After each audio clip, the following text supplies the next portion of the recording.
Hi everyone. अभी हम install करने जा रहे हैं माई एसक्यूएल, जो कि one of the most popular tools है डेटाबेस मैनेजमेंट में। इसका इंस्टॉलर डाउनलोड करने के लिए ये लिंक है जो मैं डिस्क्रिप्शन में डाल दूंगा। लेकिन इससे बेहतर भी एक ऑप्शन है हमारे पास, और उसका लिंक भी मैं डिस्क्रिप्शन में डाल दूंगा। वो बेहतर ऑप्शन क्या है? Because it comes with guide. तो इस लिंक को कहीं सेफ रखिए, बुकमार्क रखिए। है क्या इस पीडीएफ डॉक्यूमेंट में? This is installation guide. तो क्लिक ऑन दिस लिंक। यहाँ पर इसके लिए लिंक दिया है, we will be installing my sequel workbench. को बताता हूँ ये सब चीज़ें क्या क्या होती हैं, क्योंकि डाउनलोड होने में थोड़ा सा टाइम लगेगा, इसलिए पहले वो डाउनलोड लगा देते हैं। इस लिंक पे जब आप क्लिक करेंगे, क्लिक करके ओके कर देंगे, it will bring you to this page. ये यहाँ पर ले आएगा आपको। यहाँ पर देख लेना, यहाँ पर ये विंडोज दिखा रहा होगा। मैक के लिए थोड़ा डिफरेंट होगा, इसमें कहीं पर मैक के लिए भी प्रोसीजर दिया हुआ है, ठीक है। तो you will follow this procedure. I am having Windows system, तो विंडोज वाले तो मेरे साथ साथ कर लेंगे बिल्कुल जैसा मेरे को करना है। मैक का भी प्रोसीजर मोरलेस काफी हद तक सेम है, with a little bit of tweak. तो pay attention, maybe note down somewhere if you want to, otherwise recording आप लोगों के पास रहेगा ही, तो you can follow those steps. नहीं तो इस डॉक्यूमेंट में भी मैंने छोड़ा हुआ है आप लोगों के लिए, इसमें भी सारी चीजें अवेलेबल है। From here we install, click on this installer. There are two installers, so we have to click on this one. ये देख 470 के आसपास का आएगा, मैक के लिए भी ऐसा ही आएगा। तो डाउनलोड दिस इंस्टॉलर। तो ये अगले पेज पे ले आएगा आपको। यहाँ से वो पूछेगा लॉग इन या sign up. Click on this no thanks, just start my download. Click on that. तो एक डाउनलोड स्टार्ट हो गया होगा। इंस्टॉलर पे चले जाइए जहाँ भी आपने डाउनलोड किया है। इंस्टॉलर को डबल क्लिक करेंगे, ओपन कर लेंगे। You click okay and installer will launch. I think again permission, yes करते चले जाएंगे उसे परमिशन को, and it will come to this installation. जो आपका डेवलपर डिफॉल्ट बाय डिफॉल्ट यहाँ पर चेक है, क्लिक नेक्स्ट। इस तरह से दिखा रहा होगा ज्यादातर लोगों को। अब ये 8, 10, 6 हो सकते हैं डिपेंडिंग अपॉन आपके सिस्टम कॉन्फ़िगरेशन में क्या क्या ऑलरेडी अवेलेबल है requirement. So you don't have to go next, you have to click execute down below. नीचे एक बटन आ रहा होगा execute, click on execute. Okay, यहाँ पर वो उसने विजुअल सीपीपी इंस्टॉल किया होगा, बाकी लोगों को भी आया होगा ऐसा, something like this. Click on I agree and finally ये setup is successful, so click close. यहाँ पर जब आप नेक्स्ट करेंगे, गो अहेड नेक्स्ट कर दीजिए। नेक्स्ट करेंगे वो वार्निंग देगा and it is okay no problem, तो यस कर देंगे यहाँ पर, and then you will be at this screen. Now we are on installation part, and here we will be installing all the tools which we will require: a server, router, ID, this and that. So click on execute, click execute, और ये installation शुरू हो जाएगा। And this installation is going to take a little bit time. Installation सारे में complete दिखा रहा होगा। जिन लोगों के ये सारे installation complete हो गए हैं, click next, और ये स्क्रीन आ जाएगा with 3 options: MySQL server, MySQL router, samples and examples। हमारे पास अभी सर्वर तो है नहीं, हम क्या बनाएंगे, हमारा ही मशीन एक डमी सर्वर की तरह एक्ट करेगा, और हमारी मशीन एक टर्मिनल नोड भी बन जाएगा, और server within this machine एक मेमोरी एलोकेट करेंगे। तो we are configuring that itself here. तो click next and it will ask you this screen. यहाँ पर एक ही चीज देखने की है, आप जहाँ पर पोर्ट लिखा हुआ है, port, it should be 3306।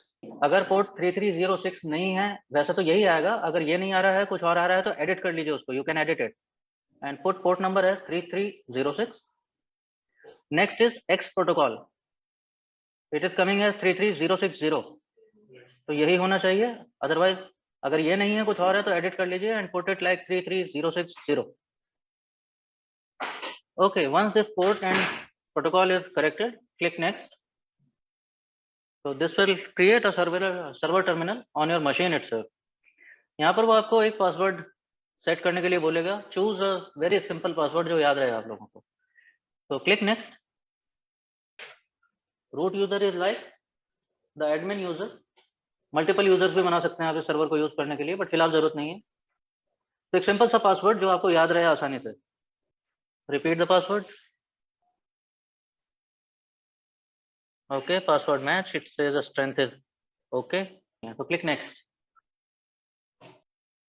Simple Windows service name, by default it is saying MySQL 8080 is the version which is currently going on.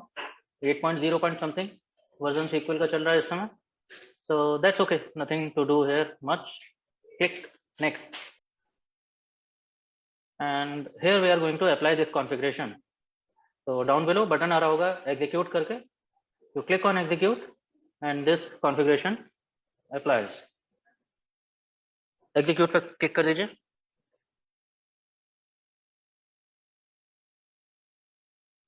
Once ये configuration deploy हो जाएगी, you will see green check sign everywhere.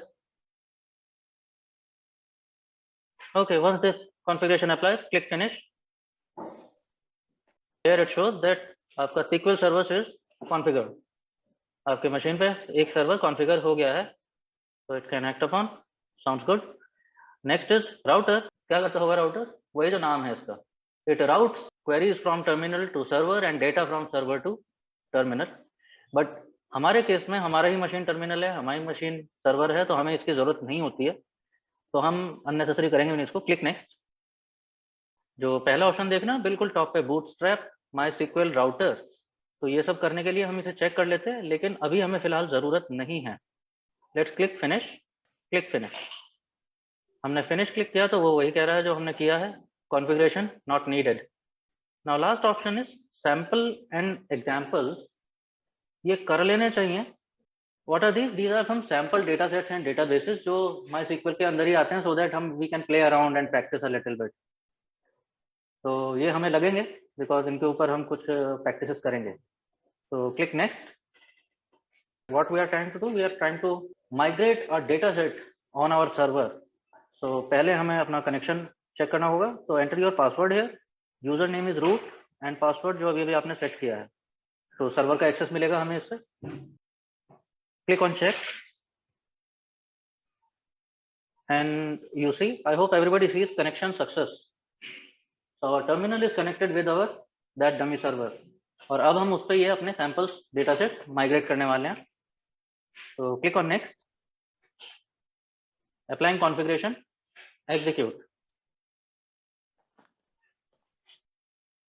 ठीक है, configuration applied.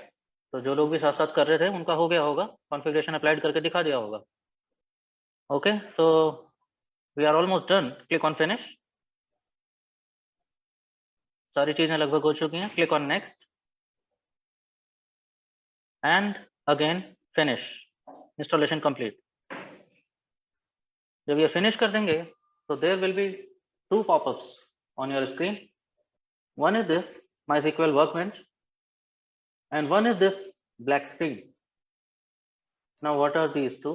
This black screen is your MySQL shell. तो हम अपने जो code लिख सकते हैं वो हम कई तरह से लिख सकते हैं. तो one platform could be MySQL shell. Another can be command line prompt. वो भी बिल्कुल ऐसा ही दिखता है, काला धब्बा. लेकिन हम अपने कोड इसमें नहीं लिखेंगे.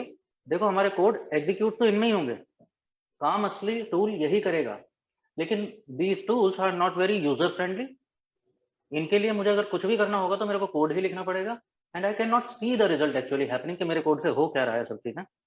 इसी को आसान करने के लिए हम एक चीज यूज करते हैं जिसको हम बोलते हैं IDE.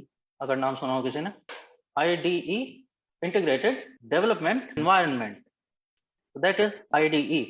नहीं, but that is full form of IDE. मतलब क्या हुआ, बहुत ही क्रूड भाषा में और देसी भाषा में आपको समझाऊं. IDE is kind of a user interface.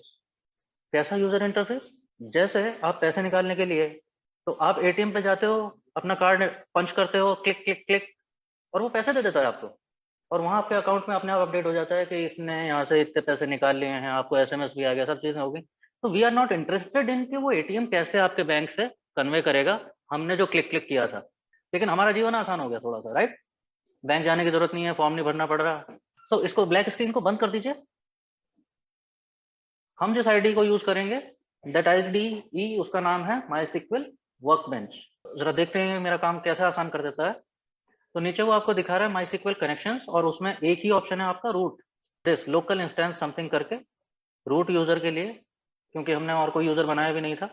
तो click on this root user. When you click on this it will prompt you for your password.